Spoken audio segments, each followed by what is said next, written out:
We'll kick it off. And before we get started, just a massive thank you to Angela in Berlin, to Charles in Copenhagen, and to Wayne and Nicole in Cape Town, who all have made this possible. It basically is one of the first experiments that we have run in the Ethereum space in this kind of format, bringing together different meetups from across the world and presenting in front of them, and then afterwards having a little interactive session as well. Yeah, so I'm really excited to see what you guys come up with towards the end of this.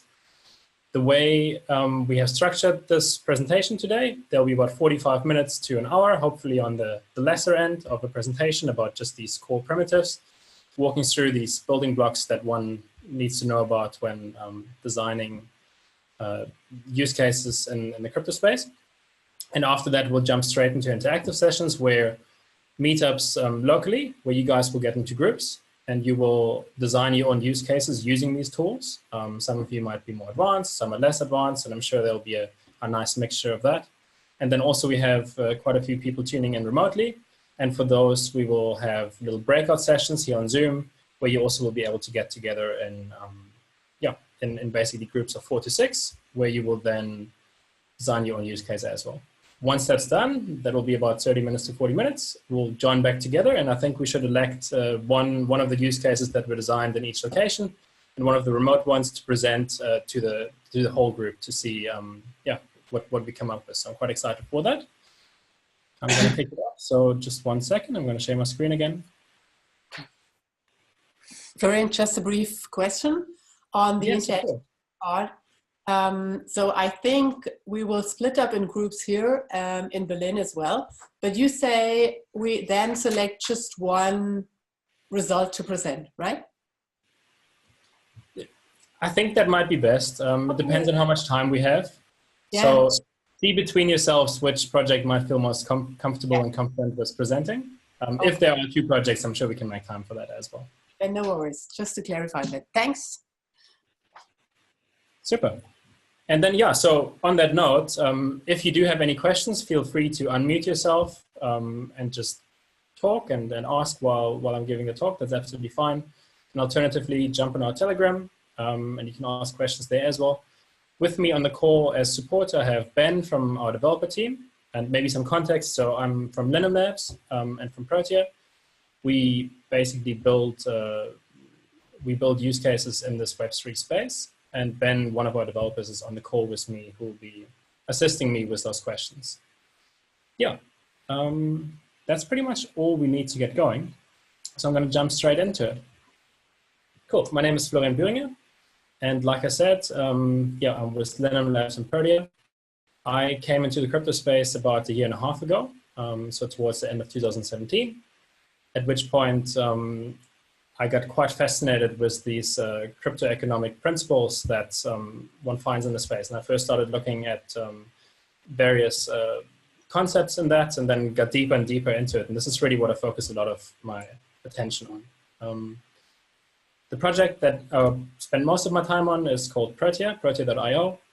And we've been building this decentralized protocol, which is specifically for communities and cooperative networks since 2017. We're a distributed team of developers, product designers, and entrepreneurs, and our team is all over the place, mostly in Cape Town, Berlin, and Basel.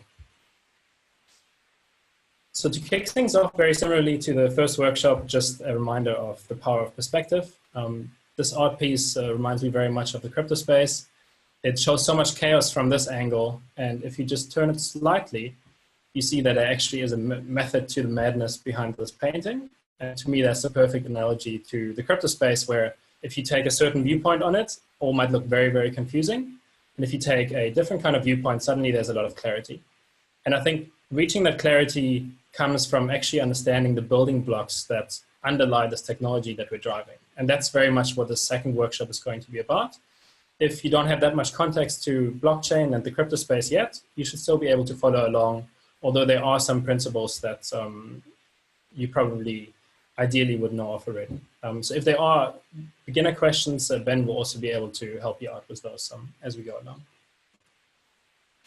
Cool, and then just as a contextualization of this talk, I like to think in abstraction layers. And in the crypto space, I see these 3 main abstraction layers when it comes to the systems that we're looking at. On the very highest level, you have consensus protocols. And these protocols really are all about reaching consensus, and they utilize cryptographic tools and economic incentives to make sure that consensus is reached. So you have Bitcoin, Ethereum, projects like that that sit on the very lowest substrate that powers everything else. And then with a project like Ethereum, you have systems that are built on top of it, and those can go either on the application layer protocol or on the application layer.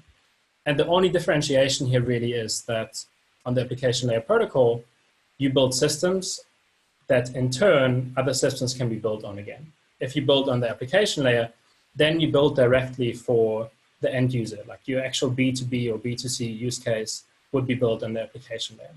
On the application layer protocol, you might build a system that powers many, many different applications.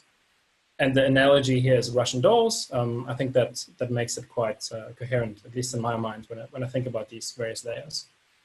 The last presentation on like a week ago was mainly about the consensus protocols and cryptoeconomics in relation to consensus protocols. Today won't be focusing on that at all, and we'll be focusing on the exciting and wild world of cryptoeconomics in the relation to application layer protocols and applications, where there actually is quite a bit of difference when compared to consensus protocols. So on this application layer, it's all about the building blocks in token engineering. And really what this presentation will be is just a very hands-on walkthrough of these various building blocks. And the first one that I want to relay to you are smart contracts, the most basic building block that we have in the space. And they're pretty straightforward to understand. So you can think of them as highly deterministic programs. If this happens, then that happens. And it's pretty much that all the way down. And the only other thing I really want to say in relation to smart contracts is that they can both be triggered by human interaction and also by each other. So you could have a smart contract that could do something based on a human interacting with it, or based on another smart contract triggering it. And it doesn't get more complicated than that with smart contracts. Then the next building block are tokens. And tokens also aren't very complicated at all. There are two main categories. There are others, but I think these will be serving us very nicely to kick things off. They essentially differentiate between fungible tokens and non-fungible tokens. Now, fungible tokens very simply are interchangeable. They are like money or gold. If you have one bar of gold, it's exactly the same as another bar of gold. And that's as complicated as it gets with fungible tokens. And on the other hand, the flip side of this coin, you have non-fungible tokens, which are unique. And each and every non-fungible token would be unique in its entirety and couldn't be replicated. The example here is a physical apple and a digital apple. With a physical apple, you can really rest assured that this apple is the only apple which is exactly like this. With a digital apple, before blockchain came along and before these concepts like non-fungible tokens came along, you could never say that a digital apple actually is the only digital apple just like this in the whole wide world. With non-fungible tokens, you can absolutely take a digital apple and associate it with that, and now you have an entirely unique digital piece of information, really.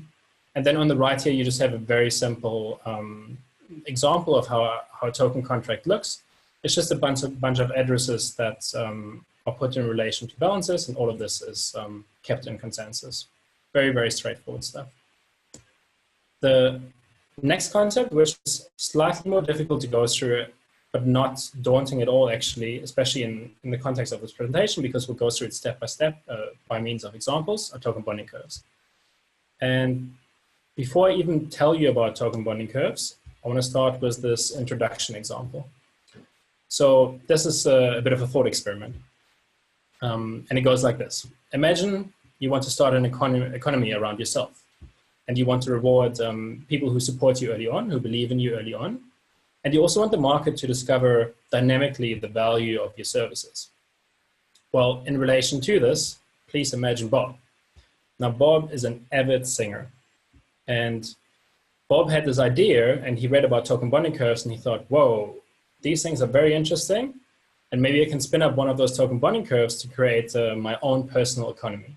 And this is exactly what you see here. So Bob goes ahead and does that. He has a bit of technical knowledge. And this is what he does. He spins up a token bonding curve. And essentially, a token bonding curve is an automated market maker. It takes in one value, it stores it against the curve, and then it issues another value. In this case, it stores tokens and then issues other tokens. Now, a token bonding curve is just another smart contract, just one that is set up very specifically. In the example of Bob's personal economy, you must imagine like Bob is this avid singer, and he thought, what sort of services can I offer? And he came up with this idea of offering birthday songs denominated in his own tokens. So this is what the token bonding curve does for Bob. People can buy into it with a certain value, in this case, DAI. DAI is a stable coin. You can just think of one DAI as $1, just for reference. It's pegged against the dollar, essentially. So they buy into his bonding curve with DAI, and in exchange, they get Bob's token. And then they can use Bob's token to buy these birthday songs, which he will essentially perform for you. It's as simple as that. And I think it will become a lot clearer if we go through it step by step in terms of how it would actually look. Here comes along Alice. And Alice has heard about Bob. She knows that Bob is this avid singer. And she actually wants to have a birthday song from Bob. Now, she's the very first person that will buy into Bob's bonding curve. And she knows that one birthday song, if we go back, costs 100 Bob tokens. Now, based on the price and supply relationship of the bonding curve, she knows that she would need to pay 50 DAI in order to get 100 Bob tokens. So she goes ahead and does this. And you can see that on the curve here. So essentially, this is derived from this pricing function here, which dictates the relationship between price and supply. And the very first thing you notice is that there is a observation that the bonding curve has an upward slope. And this speaks to bonding curves being attention measures. It also speaks to bonding curves rewarding early adopters. So Alice comes along, she gets the very best price that she can get for these Bob tokens. And you can only buy birthday songs of Bob's in Bob tokens. So because she's the very first person that comes along, she only has to pay 50 DAI, so $50, to get these 100 Bob tokens. Now, what actually happens to this DAI? The DAI is stored in the smart contract. It's stored in the token bonding curve. And it's visualized here by, I can just get my spotlight maybe. Oh, it doesn't really work here. It's visualized by the DAI being positioned here underneath the token bonding curve. So it's actual collateral that the smart contract holds. And at any point in time, could she come along again, take her 100 Bob tokens and exchange them for her 50 DAI again. What would happen in that case is that she gives up her 100 Bob tokens and she gets back her 50 DAI, at which point in time the bonding curve would be back to the very beginning again. Now, this is actually not going to happen, and she just holds onto her Bob tokens for now. And another person comes along. His name is Music Lover. He also sees some promise in Bob, and he wants to maybe buy into a birthday song. Because Alice already came along and put some attention towards Bob's personal economy, he now has a much higher price point. You can see his price point actually starts at 1 token for 1 DAI, and it goes up all the way to 2 DAI per Bob token. So in order for Music Lover to buy exactly the same amount of Bob token, Music Lover would have to essentially pay triple based on this pricing function. Now, just a caveat here, this is a very, very simplistic example. It's not meant to be a very, very sound example that has very clear mechanism design behind it that actually is feasible in the real world. There are lots of holes that you can poke into this. It's really just as an illustrative example to make you understand what token bonding curves are. So Music Lover comes along and realizes, okay, now I have to pay 150 DAI to get my 100 Bob tokens. At this point in time, both Alice and Music Lover have 100 Bob tokens, but Music Lover paid triple the amount of Alice.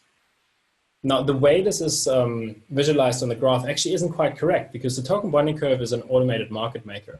It doesn't differentiate where people came in on the bonding curve. It looks much more like this. It's just one pile of tokens that sits there, and some of them are owned by Alice and some of them are owned by Music Lover. Now, what this means, whereas Alice back here could have come along and exchanged her 100 Bob token for 50 DAI, she could now come along and exchange her 100 Bob token for 150 DAI, in essence leaving music lover with the 50 DAI collateral left in this contract. So it's very much a way of rewarding early adopters through financial incentives, but also at the same time, if there's utility in this ecosystem, then actors should really be incentivized to hold on to their tokens despite the increase in value. And again, this is a very extreme example. Not all bonding curves will look like this, and one has to be very careful with designing these bonding curves. So this is the example I just talked about. Alice actually comes along at this point in time, and she gives up her 100 Bob tokens. She has such interest in the financial gain compared to Bob's birthday songs, which probably aren't even as nice as he said they would be, that she just exchanges those tokens again and she walks away as a profit. That leaves music lover really with a bitter taste in his mouth, I suppose.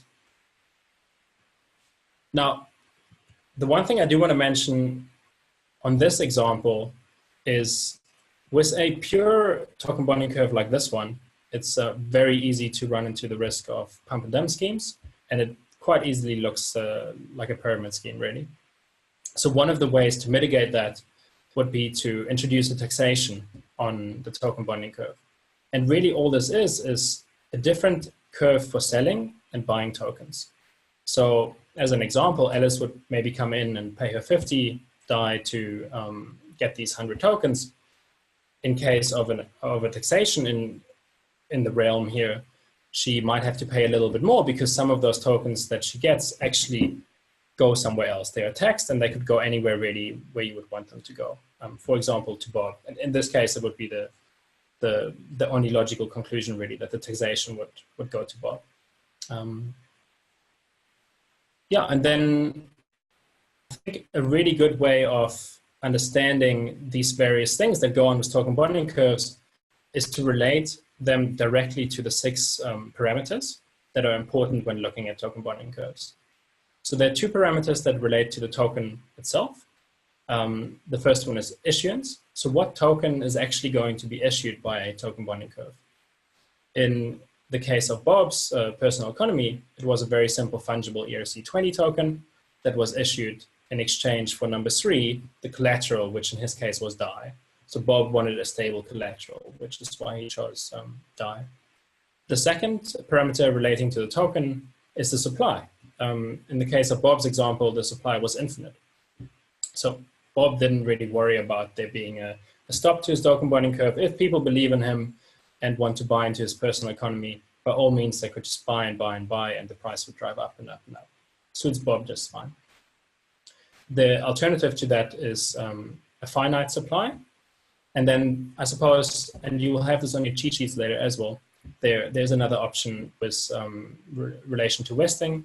You can design particular use cases around supplying tokens, but locking them in a way that they can't immediately be sold again against the curve. So the second set of parameters, the bond, the one I mentioned already, the collateral. So you always need to think, what sort of collateral do I want to put into a token bonding curve? And like I said, in the case of Bob's personal economy, it would have been DAI. And it's perfect because it's stable and it gives you this pure attention measure for the bonding curve. And then this one is quite important, I think. The second parameter here for the bond, you always need to think, what is this token bonding curve as a whole representative of? Token bonding curves can really be representative of anything you want them to be representative of. In this case, they were directly associated with Bob and his personal economy. You could, for example, take a token bonding curve and link it to a non-fungible token. And that non-fungible token could represent anything, really. It could represent a patent in relation to a compound in a drug development process. It could represent data sets. It could represent anything, any type of information, any type of asset. So token bonding curves are very versatile in the way that they can be applied and what they can represent. And then finally, the last 2 parameters really relate to the curve itself. So how do you want to set up the curve function? In the case of Bob, it was a very straightforward linear curve, and that's just for simplicity. Bob thought, it probably is quite easy for people to understand this linear curve. It would probably be quite extreme for him to set it up this steep. And then lastly, the pricing. So this is the point where maybe Bob realized that adding dynamic pricing, so adding taxation, is actually favorable to his use case, because just having a straight buy-in and buy-out curve as a single curve leads to a lot of pump and dump in his case, leads to people speculating like Alice did here. So implementing a dynamic pricing function, which introduces some taxation, is really favorable for Bob, because now he doesn't have to worry about that so much anymore. And these are really two pricing options that you do have. So static, one curve, buy-in and buy-out both the same, and dynamic, so different buy-in and buy-out. Just that the buy-out would always be lower, obviously, than the buy-in. You can't sell for more than you earned at the same point on the curve. So I'm going to run through this slide, and then I can also see if there are any questions from you guys. Otherwise, we'll be moving on to TCRs. But by all means, if you do have any question, if anything is unclear, if I went through something too quickly, just let me know and we'll go over it again quickly. These are just some benefits and some risks that I put down in relation to token bonding curves. And on the benefit side, and we can also put this into relation again with the example of Bob. First of all, they act as an attention measure.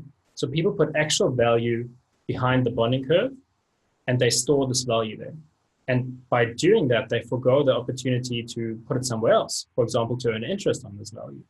So really, it's a way of measuring attention. It might not always be a perfect measure of attention, but pretty much in most cases, it provides a decent baseline measure of attention.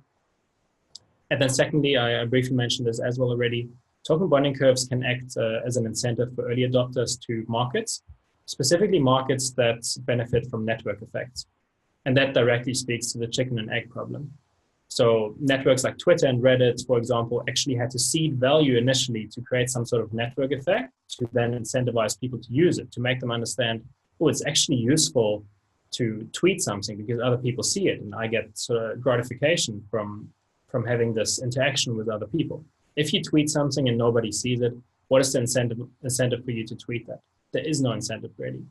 With a token bonding curve, you can create an incentive for people to seed value into a network without there really being a network effect. So if you're incentivized to tweet on Twitter, for example, to then grow the network, you would do that because you would know your bonding curve would increase in value, and that would give you an additional incentive. And there are different ways to spin that, but that's the gist of incentivizing early adopters. And then it also provides liquidity and reduced risk. So liquidity is very straightforward. It just means that anyone at any point in time can come in and buy and sell tokens. And risk, reduced risk, you can maybe put that in relation to Bob's example here. If Bob suddenly disappeared and wouldn't be offering his birthday songs anymore, there still is a reduced risk, and then people actually have bonded value against the curve. And they still get something out of this curve, even if they don't interact with his utility marketplace. And then finally, it also is a way of creating these standalone microeconomies. And I think Bob's personal economy is a good example for that. So it's an opportunity to create this isolated ecosystem in which you can really do anything. But the key is that you have to do something, and you have to do something that makes sense. It probably won't be a token bonding curve that will catch on very well if it's just something that lets Bob offer his birthday songs in the way that we presented it today. There's not enough utility in that. So that probably wouldn't be a successful token bonding curve. It's very important to think about what sort of utility is offered with this. And just as a note here, not all token bonding curves need to tick all of these benefit boxes. Some are designed in a certain way that specifically speak to attention. Others speak to incentivizing early adopters. It really depends from a case-to-case basis. And it always comes down to mechanism design. So what is your desired outcome? And what do you want to achieve with this token bonding curve? And then how do you design it so that you actually reach that outcome? On the risk side, there are two main risks, and I mentioned them in part already. The first one, pump and dump, the risk of pump and dump, and the risk of pyramid schemes. And token bonding curves can really be seen as pyramid schemes, but there I would say it comes down to the intrinsic value that you observe in the token bonding curve. So it really comes down to what does the token bonding curve represent? And it's very easy in an example where you think about a token bonding curve representing a continuous organization. So you could think of a token bonding curve being a way of buying into a continuous organization. And maybe the tokens that you actually hold in this curve give you some rights to future cash flows. There you have a very tangible intrinsic value attached to your tokens in your curve, in that you can now relate these tokens to the value of your predicted future cash flows. But it also can be more intangible. And there it gets a little bit more tricky, and you have to be more careful in the way you design your token bonding curve. But for example, having a token bonding curve representative of communities, like these meetup communities that you guys are part of, that are tuning into this today. The second factor that can be levered to reduce the risk of both pyramid schemes and mostly pump and dump is taxation, which we just went through. So just having these different buy and sell curves in order to disincentivize people to just buy and buy out and manipulate the market, because there is this additional risk of loss, unless they actually sit it out for a bit and help grow the value in the ecosystem. There probably won't be a financial return for these individuals. And then I think the second major risk with token bonding curves is just plainly badly designed parameters. Like in the case of Bob's personal economy, it wasn't thought through really, and the mechanism design really wasn't taken into account. So that's something that's very important when it comes to token engineering, when it comes to thinking about cryptoeconomic primitives and how to apply them, specifically with token bonding curves. Then another factor that plays in with reducing the risk of badly designed parameters, which is something that we are seeing more and more, is this notion of upgradability. So actually being able to migrate your token bonding curve to a newer structure.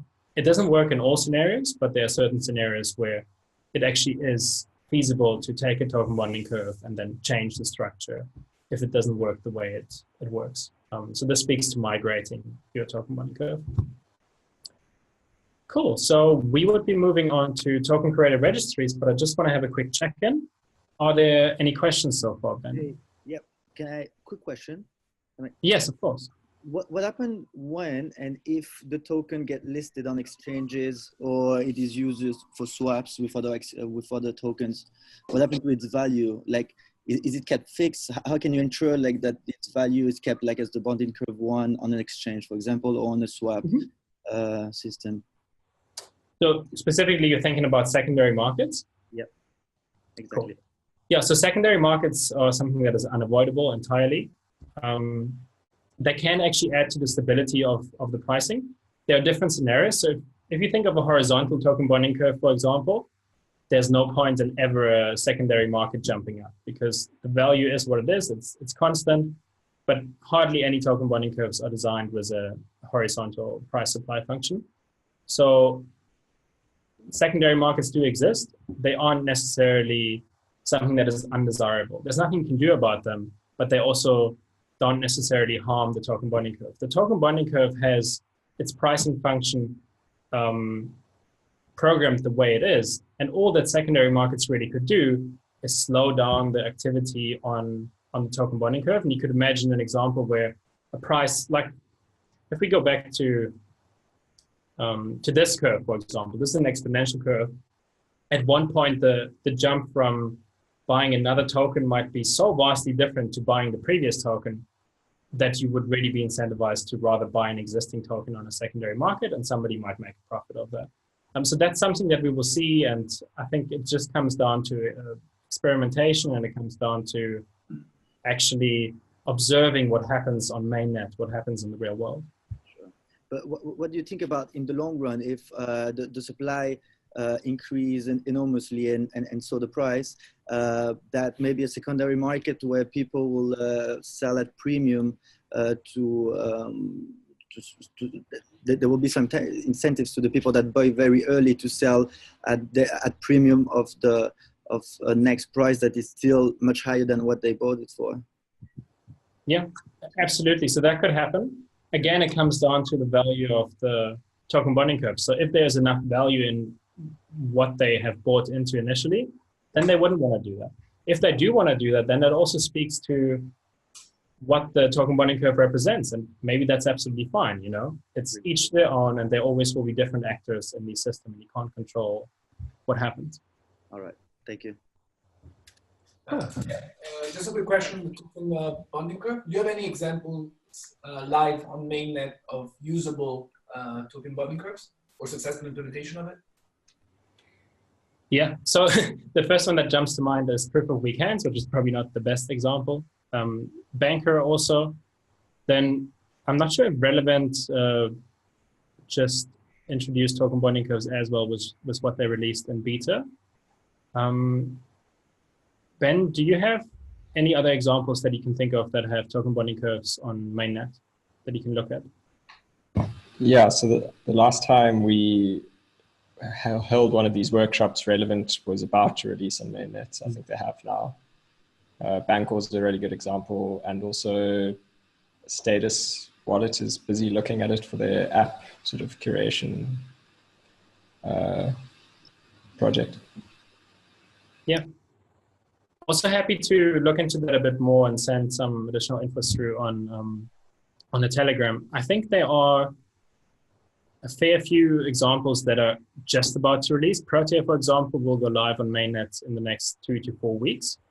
And there are a few others that are also very, very close to releasing. Convergent is another good example. So what we actually went through initially was a thought experiment with Bob and his personal economy. Check out convergent.cx. They actually do try to find a use case for that. Just they look at it a little bit more nuanced. Yeah, and there you can also check out I think billboard.convergent.cx was their first token bonding curve that they put live. And now they also are in beta with other token bonding curves. They're also Berlin-based. Thanks. We have a question from Copenhagen also. Okay. Sure. Yep. Hi, I'm Kim. I got a short semantic question. Why do you call it tax unless you really mean tax? Wouldn't you rather use a contribution margin, something like that? Yeah, I think that's actually a really good comment. So much in this space is named in ways that can be improved. You know, even token bonding curves themselves went through several iterations of being named something else. Curation markets as well. I agree with that personally. So the tax, in my mind, has a bit of a negative connotation. Yeah, think of it more like a contribution fee or fee itself. Like precisely. Unless one really means tax. I mean, speaking in the EU terms, it could be relevant at some stage. Probably not now, but it has, let's say, a loaded value semantically. Okay, that was all. Yeah, but I fully agree with you. And I think it's super important to get more and more nuanced with the way that we are describing these principles. Also, especially if you want to speak to the masses, if you want to speak to society at large, all of this needs to be made a lot more palatable. And there's a big challenge in that. I had a question too. I was wondering if it makes a difference for Alice whether she is interested to buy in bulk for 50 DAI or whether she wants to do this in chunks of 10 DAI, or if there is any difference between buying in bulk or splitting up into smaller orders, how that affects the price. Sure.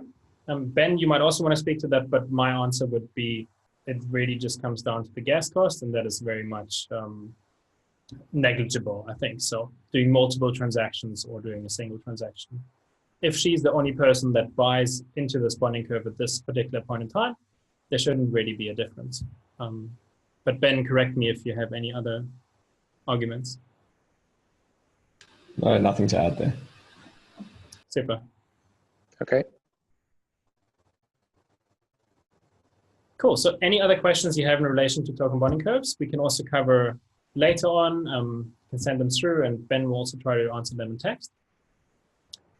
But really, we'll be moving on to token-curated registries, which are also fairly easy to understand.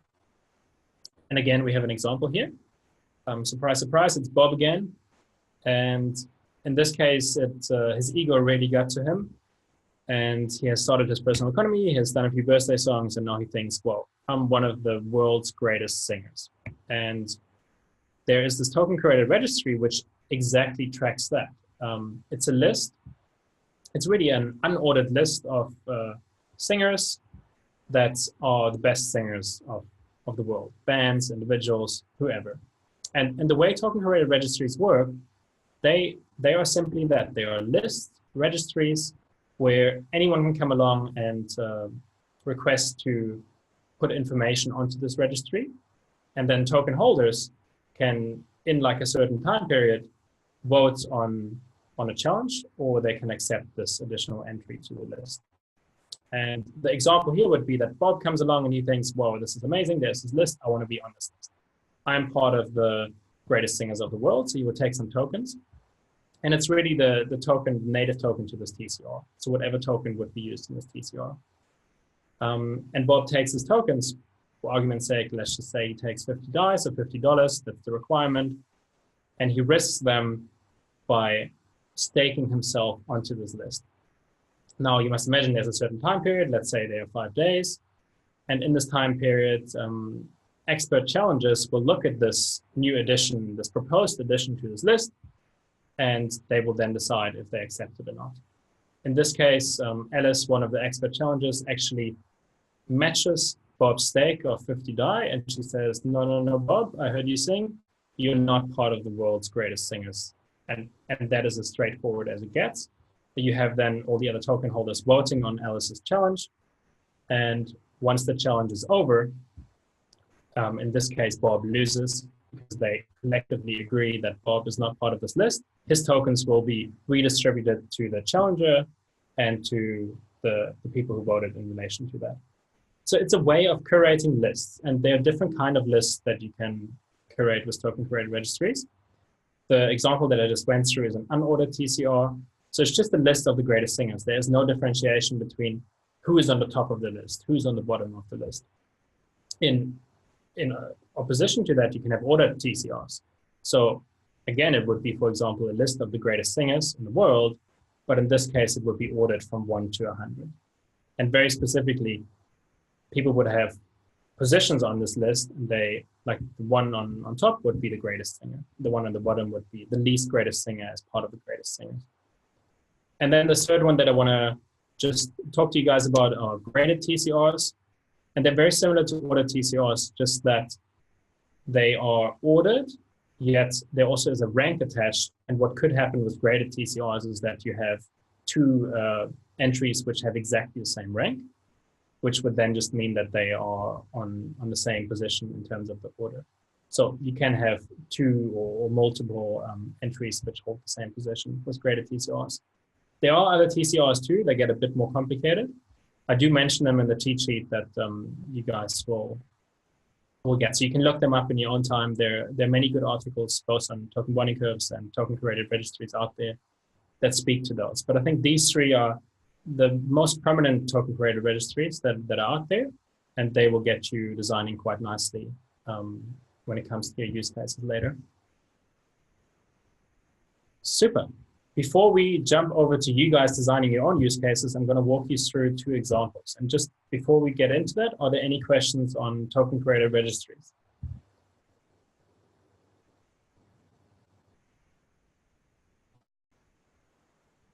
Fabulous. I take that as a no. Cool. I think what's important here is that, or what I was trying to do with these use cases is really relay to you how in the real world, these principles, smart contracts, tokens, token bonding curves, and token curated registries could be used to create a sensible business case. And the first one I want to talk to you guys is Ocean Protocol. So with Ocean Protocol, and some of you guys might know Ocean, some of you in Berlin actually might be affiliated with Ocean, which is great. They have 2 main stakeholders, data providers and data consumers. And this specifically relates to AI data. So if you think about AI, what does AI need to function? AI needs algorithms that help make sense of data, and then there needs to be data that helps train the artificial intelligence model. And I think in the 90s and even subsequently to that, there always has been a lot of focus on the actual algorithms that are used to train AI. And it wasn't up until more recently that we realized that the data actually is a lot more important, and the quality of the data that feeds these AI machines. And you can get accuracy levels of a very, very high nature with just good data, lots and lots of good data feeding these algorithms. And you can go back to the 50s and take algorithms from the 50s that will suddenly have a high rate of accuracy just through the injection of really, really good data. And that's what Ocean Protocol is all about. So they are looking to create a data economy, and they're looking to connect these two stakeholders and incentivize them to create data marketplaces and this data commons. And one of the examples that they're thinking about is actually incentivizing data providers to provide free data and still be rewarded for that data based on how often it is used. And that's the example I'm going to walk you guys through today. And specifically, I'll speak to the underlying architecture of the setup. And just a caveat, this is not actually in production yet. This is something that they're still experimenting with. So their recent release with Nile does not include these experimental thoughts. Cool, so here we have Alice again. And it actually turns out that Alice is quite geeky, and she is a data scientist. So she has come up with this data set, which is supposed to provide high quality data for, and just for argument's sake, let's say for people who are looking to create algorithms that predict cancer at an earlier stage. Now she takes this data set and she says, guys, I want to put this data set on Ocean Protocol. So she takes it, and together with 50 Ocean tokens, for example, Ocean tokens are the native token to the Ocean Protocol. They have a finite supply, and they have an inflation model behind them as well that gradually releases more of this finite supply. So she takes her 50 Ocean tokens and her data set, and then she says, hey, I want to put this data set on Ocean in the context of my community, in the context of my tribe. And the very first step from an architectural perspective is that this data set will go through a token curated registry. And the purpose of this token curated registry really is to assess whether or not this data set is actually Alice's data set. So the very purpose of this token curated registry, of this TCR, is to just examine and assess through the use of people like experts, copyright experts, to see if this data set is actually hers. And so she would submit this data set together with her 50 Ocean tokens, which she puts up as stake, which she risks in case it isn't her data set, she would lose those. And then you can see there's a little pending icon. So there were some other data sets that are already accepted. One has been rejected and hers is pending currently. So there's going to be a time period, I think Ocean talks about 5 days, where these experts can come along and they will scrutinize her data set, and they will then determine collectively whether or not they want to challenge or not challenge the addition of this data set in this token curated registry. We will be looking at the happy day scenario here. So Alice, this very, very, very nerdy and very upright person who would never really do anything wrong, obviously took her own data set that she proposed to add to this list. So everything is fine, and they will accept in the TCR that this is actually the data set. Now what this will trigger, this will set the initiation of her curation market for her data set in motion. And here you'll have a curation market specifically for this data set. So once the TCR approves her data set, what actually happens, her 50 Ocean tokens, which were used as a stake to get into the TCR, are now going to be transferred and are going to seed the initial value into her curation market for her data set. And we're just going to go through the parameters quickly here. So the token that this curation market issues is called drop on Ocean Protocol. Essentially, it's just the derivative of Ocean, because you put Ocean in, and then you get drop out, which is just the derivative of Ocean. And the supply of her particular curve is infinite. So anyone can, at any point in time, stake more and more and more tokens into her data set's curation market, into her bonding curve. The bond, like I said already, the collateral is Ocean. So the Ocean token is actually going to be bonded against the bonding curve in this case. And because it has a finite supply, it means quite a bit. So there's a bit of substantial information with that, because people actually forgo to put it on other data sets, which is an additional sort of attention push for this particular data set. And then what is it representative of? In this case, it's representative of Alice's dataset. Well, in actual fact, of the identifier that relates to her dataset. It could also be a non-fungible token that relates to her dataset, but in this example, the way Ocean is thinking about it, if I understand it correctly, it's just an identifier that relates to her dataset. So this is a bonding curve just representative of Alice's dataset. The curve has a dual function, so it's a very straightforward x equals 0.1, and then it goes over to a y equals mx plus t, a very straightforward linear function from this point onward. And really, it entirely depends in this use case on what the data scientist would want to achieve, and there will be many different kind of bonding curves for these data sets. So it's very flexible. The pricing is static, so there is no need for a contribution fee or taxation or anything like that. It's just a pure attention mechanism for this particular data set. Cool. So this, and just to finish this off, her 50 tokens that were seeded and bonded against this curve gave her in exchange 500 drop tokens. Because you can see the price is 0.1 here, and this means that on this constant price of 0.1, her 50 Ocean tokens will give her 500 drop tokens. Now, what happens with this token bonding curve? What can you actually do with it? What is the purpose of this token bonding curve? Well, let's assume Bob comes along and he also got into science a bit more and into AI, and he's looking to train his algorithm. And he sees this data set, which now has been made available for download for free. So anyone can download this data set as part of the data commons that underlies the substrate, the Ocean protocol. So he comes along and he says, "Ooh, this is interesting. I want to download this data set."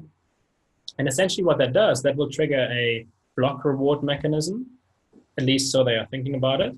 That will trigger a block reward mechanism that will then reward the holders of these drop tokens in relation to this bonding curve. And in this case, Alice is the only holder of drop tokens for her data set, which will mean she will definitely get the reward. There's a lottery mechanism that would then, based on your proportional holding of these drop tokens, determine like who gets it. Like over time, that evens out statistically, so that's fine. But in this case, Alice is the only one who holds it, and there is a bit more of a complex algorithm behind the reward. But for the case of this example, just think of it as whenever someone downloads this data set, the holders of the bond in this token bonding curve will be rewarded through an algorithm in relation to those downloads. And now what could happen, Bob might actually figure out that this is quite a useful data set. So from thinking I could use this, Bob goes over to I believe in this. And the natural progression of this is that Bob would actually want to curate this market and add more attention to it, because he thinks more and more people will download it, which will then give him reward in Ocean tokens as well. So Bob wants to stake exactly as much as Alice has. And in order to do that, he now obviously has to pay more, because we have moved over from the horizontal function to the upward sloping linear function. So to get the same amount of tokens, Bob would actually have to pay 75 Ocean tokens instead of 50 like Alice did with her initial seeding of the token bonding curve. And here, again, so to round this off, as people download the dataset, more and more people download, the idea is that now there would be an equal distribution of block reward between Alice and Bob. Cool. Are there any examples before we move over to the next? Are there any questions before we move over to the question from Berlin? Yeah, a little bit late to the other one. Okay, a little bit late to the other one with the curation list of the what was it? Singers, yeah. Who are the experts and how many are they who vote for this, and how long is the voting process actually? Sure. So everything that you ask is very flexible.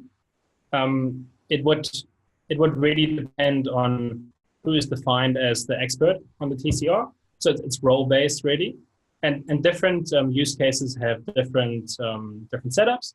And then again, the very same thing with the waiting period. So this period of time where you can actually assess a new addition to the TCR is absolutely flexible. All of these variables are flexible, and as with all of these mechanisms, there is a lot of flexibility. Yeah.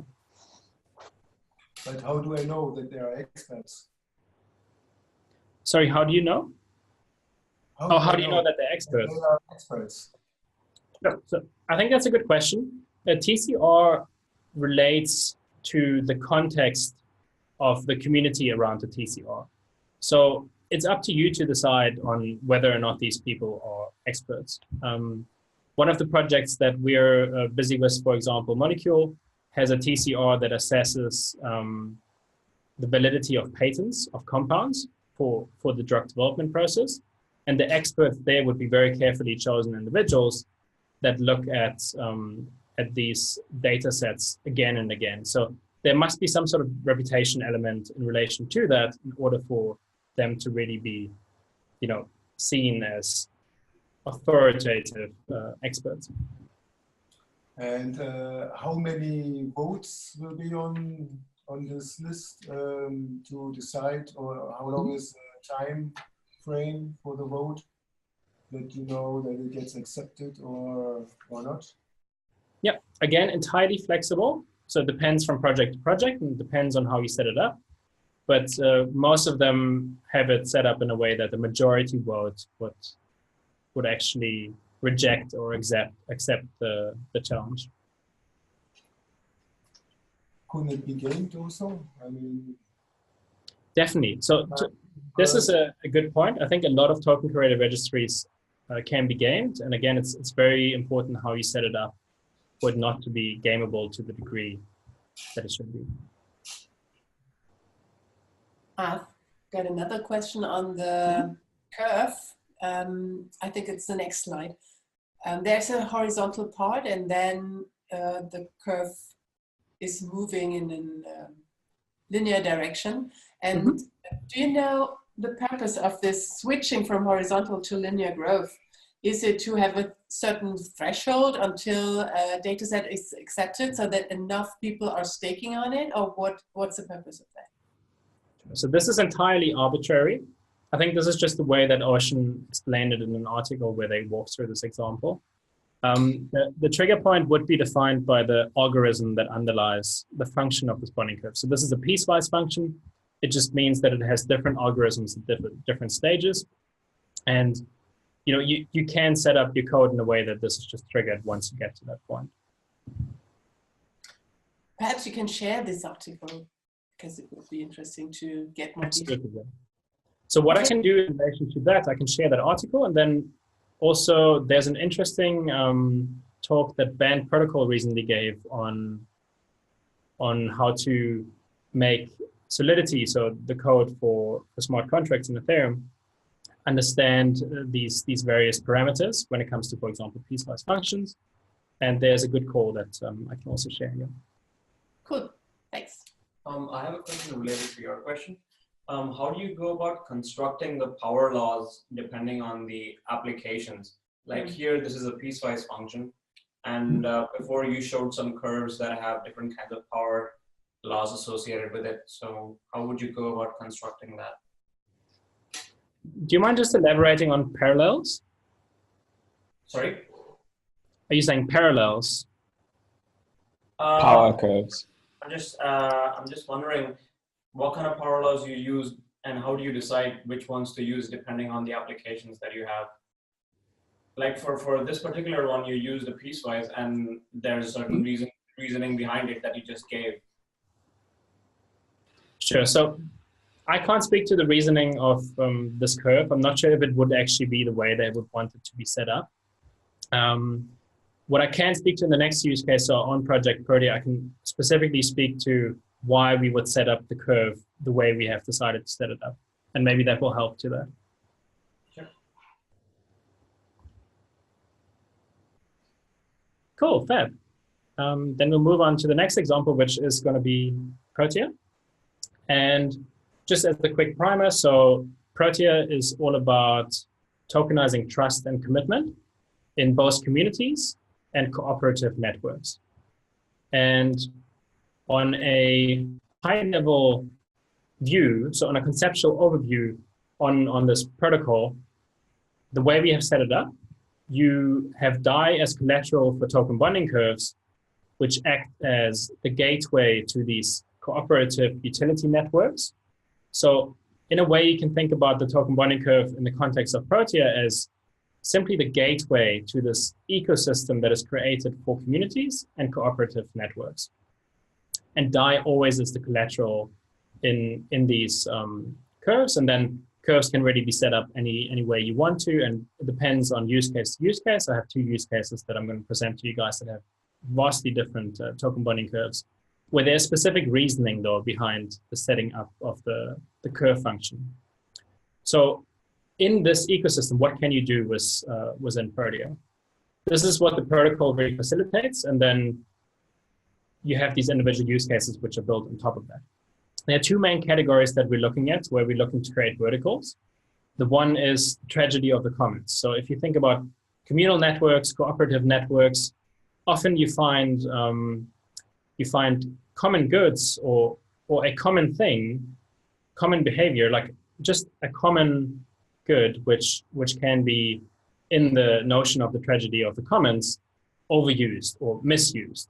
And the second category of the protocol where we're looking to create a vertical is in relation to collective buying power. And there we're looking specifically at how can we tokenize trust for people to commit as a collective towards maybe purchasing something or making a collective space viable for them to cohabitate. And there are examples that I will go through on each of these. And the first one will be what we'll be releasing on mainnet quite soon, which is Protea Meetup. So Protea Meetup is very much a use case that speaks to this category of the tragedy of the commons.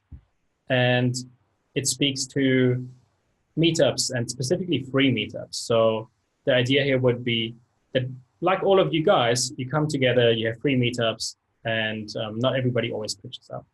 So the way we would set up the community for communities on Protea Meetup would be exactly the way we illustrated here. So you take DAI, you bond it against that community's curve, and then we can just walk through the parameters quickly here. So you actually are issued community tokens, and you can decide what you want to call them. The supply of this curve most likely will be infinite.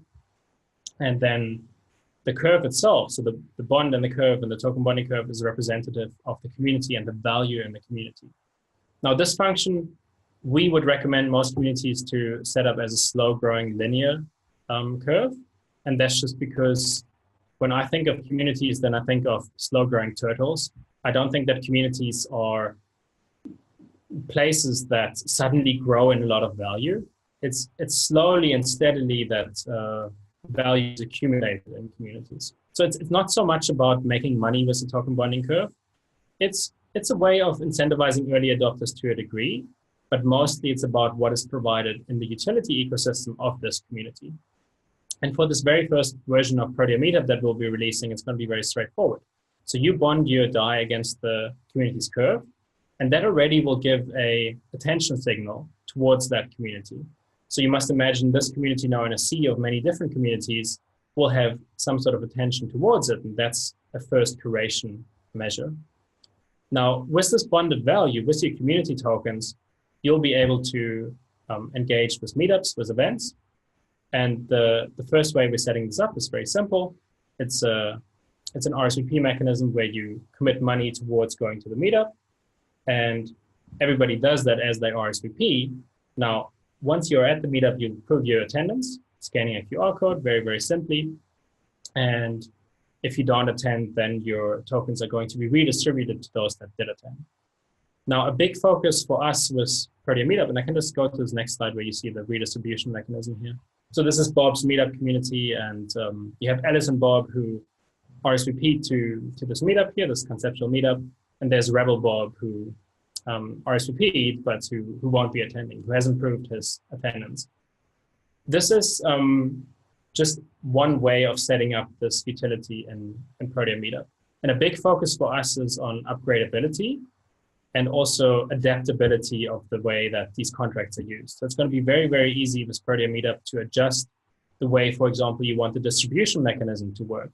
An example, instead of Rebel Bob's tokens that he lost being redistributed to the members, they could very easily be redistributed to the community itself, and the community could hold a treasure that accumulates these tokens, and then the community could buy things with these tokens. But in general speaking, it's going to be very flexible. There's a big focus for us on making this upgradable. And maybe to speak to another use case that is in relation to collective buying power, we're thinking along the lines of a use case for co-working spaces. So here you have a very, very different setup of your bonding curve. Again, your bonding curve will be this gateway towards your community. And again, it will issue community tokens, and the supply can be infinite. The collateral is DAI, as it always is with communities and cooperative networks on Protea.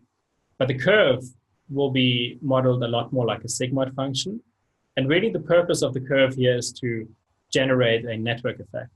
So to incentivize early adopters to be part of this cooperative network while there isn't enough network effect yet to actually get it going. It's a static price function because, well, you don't want to make money on any fees that you're charging for within your cooperative network. Now, what actually happens in this use case, you must imagine co-working spaces, and I did simplify it slightly for this example. They come with some sort of cost attached to them. And for argument's sake, in this example, the co-working space that Bob and Alice are part of costs $1,000 a month to basically run all the costs, fixed and flexible costs. We just lump sum that to make it easy. The way this algorithm would work, and we're still exploring this use case. So Protea Meetup is very close to release, but use cases in relation to collective buying power, we're slowly exploring and speaking to market stakeholders and figuring out where we could find a good product market fit. The way we think of this at the moment, Bob and Alice could, for example, come along and make this a viable option as a co-working space for this month of May, like the next month, by both committing. So this is where the commitment of, or the tokenization of commitment and trust comes in, by committing $500 each for this month. And by doing so, they really make it viable. They both take on the risk of paying this co-working space between the two of them. Now, what could happen, for example, another person comes along and also commits value towards this co-working space. So also wants to be part of this co-working space, wants to work from there during the month of May. And already now that Bob and Alice made viable for this co-working space to be paid, this third person that comes along has to only pay 400 DAI, so $400 in order to participate. Now, once the third person commits this value, there'll be a rebate that triggers for Bob and Alice. It won't be redistributed yet. Only once you get towards the end, you know exactly how many people actually participate. But at this point in time, both Bob and Alice would have a rebate of $200 already, which essentially would mean that because they took the risk of making it viable as the first people to make it viable, they now would only have to pay $300 in total. And the third person that came along has to pay $400 at this point in time because they have less risk that they assumed by coming in later. And this could really be spun up all the way to the end. And in this example, the co-working space has capacity up to 20 people. And this is the scenario that you could think of. If you actually get to the point where 20 people commit towards being part of this co-working space during the month of May, you could go all the way down to, for example, that 20th person only paying $100, and then rebates for Bob and Alice would be even more extreme in that because they assumed the risk, they get rebates of so much that they only have to pay $50 in total. And this provides this strange effect of, through collective buying power, making this collective common good cheaper for everyone, while at the same time providing more profit for the collective. You can see, as with only Bob and Alice in the example, there's a profit of 0. They go straight at cost. As a third person comes along, there's a profit of $100, even though it's cheaper for everyone. And then as you fill it up all the way optimally, there's a profit that goes up all the way to $700. And we're thinking about lots and lots of different use cases in relation to both these tragedy over commons use cases and the collective buying power use cases. What I really wanted to show you with Protea as an example here is that it's not always about the token bonding curve or the token curated registry when it comes to designing these use cases. you can always also revert back to tokens and then to nifty little mechanisms that you can structure around your tokens in the way that they are redistributed. So I see a lot of flexibility in the way that tokens can actually be maneuvered from one position to another. And there's a lot of novelty that comes just with the notion of using tokens. It's not always about token bonding curves or token created registries. Sometimes they can be seen a bit as fancy candy, but they definitely have their use cases. In this case, they're really just there as a gateway for the community, and then also as a first order attention measure for this particular community. Cool. I think we breezed through that quite quickly. Let me know if there are any questions in relation to that. Otherwise, I would say I'm quite happy about that. We can already move on to the use cases where you guys split up and design your own use cases.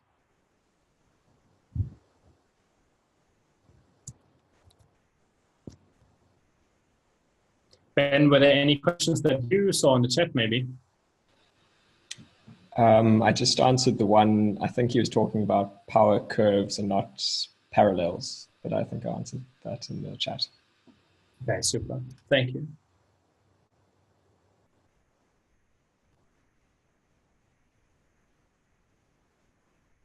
Cool, fabulous. So I think what we'll be doing, we'll be picking the chat up here who are tuning in remotely. And then it's 8:15 now, so we can probably take 20 minutes or so for you guys locally also to split up and maybe go into groups. I've got some suggested use cases that you could look into. So for example, you could rethink how to design Reddit, or you could rethink ride sharing. These are just two examples. I wanted to keep it quite open for you to really let your imagination go wild. It's not about designing the perfect use case and making sure that it's all solid, but you do have these cheat sheets which should be distributed locally now, and really look at what is the outcome, like the desired outcome of the use case, what do you want to solve, and then also look at if you want to, for example, use a token bonding curve, the various parameters, and try to note them, all of them down, and try to reason, like was the question earlier, why would you actually want to design your curve like this? What is the reasoning behind that? Don't just design it in a certain way. Yeah, and we'll be splitting up now, and then we'll rejoin in, let's say, 20 minutes.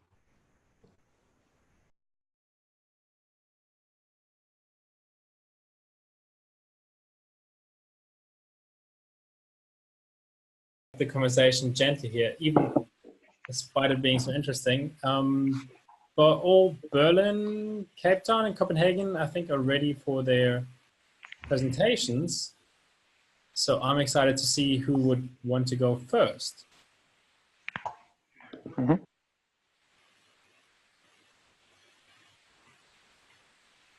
Wayne, do you guys have an audio on us? Okay, Copenhagen, we'll go first. You guys are ready? Fabulous. We are ready. We are ready. I'm ready to present. We were divided into two groups, and I'm presenting for one of them. And the case we went for was container ships, where we discussed the possibilities of seeing a container ship as a entity where, same way as the co-working space, where some of the first on saying that they need some of their goods to cross the ocean is taking a little more risk than everybody else. As the goods from the different entities who wants to fill up the ship is coming on board, you would have some of the possibilities of making different curated registries in order to make the actual boxes fit to the ship, because going away from containers or mixing up things into it.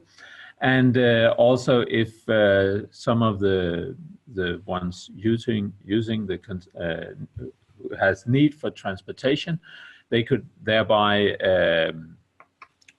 put in coming in late and being in a hurry. Others would not have the same issues. They could withdraw their tokens in the token bonding curve scheme and thereby get a monetary benefit of letting others onto the ship and waiting for the next one for their goods.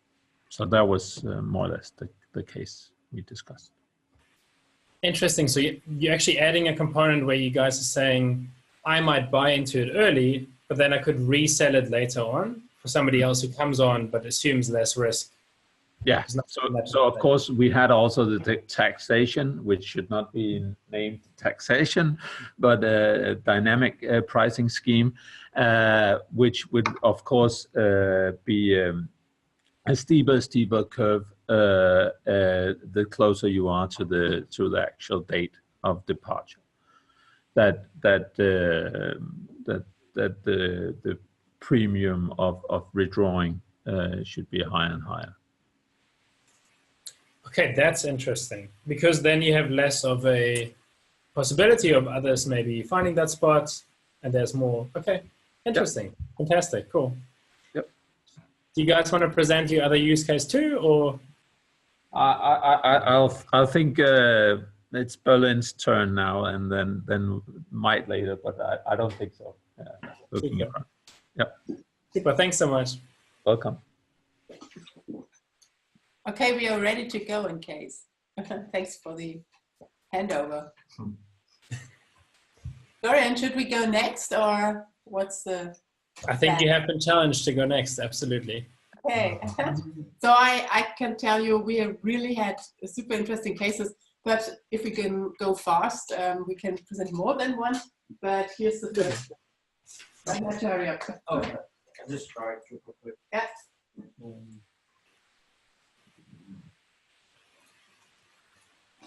Yeah. Probably you can get just in front of the camera. And, yeah. I don't know if you can see this graph, but yes.